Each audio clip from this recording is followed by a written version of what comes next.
марги фоҷиавии паҳлавони 29-солаи тоҷик Муҳаммадалӣ Саидов дар Амрико. оё медонед, ки вазни зиёдатӣ сабабгори бисёре аз бемориҳо мешавад?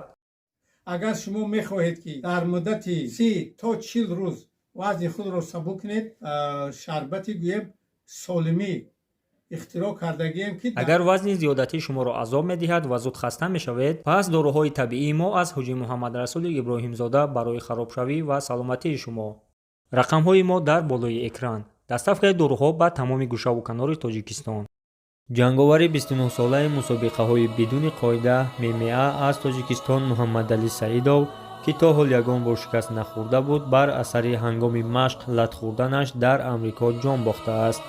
бахши варзишии хабаргузории русии ТАСС рӯзи 18 марти соли 2023 бо такя ба бошгоҳи Муҳаммадалӣ Саидов хабар дод, ки варзишгари тоҷик ҳангоми машқ ҷароҳати вазнин бардошт ва гирифтори хунрезии мағзӣ гардид.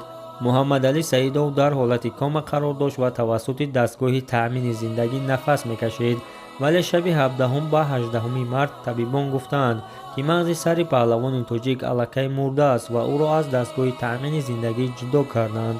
Муҳаммадалӣ Саидов соли 1994 дар Тоҷикистон ба дунё омада қаблан ба варзиши ҷиу-ҷитсу машғул буд. ахиран Муҳаммадалӣ ба ММА гузашт ва дар ин риштаи варзиш ду пирӯзӣ ба даст оварда ягон бор мағлуб нашуда буд. мутаассифона риштаи умри ин паҳлавони тоҷик ба чунин сурати фоҷиавӣ бар асари ҷароҳати ҳангоми машқ бардоштааш канда шуд. аз Муҳаммадалӣ 4 фарзанди хурдсол ятим монд.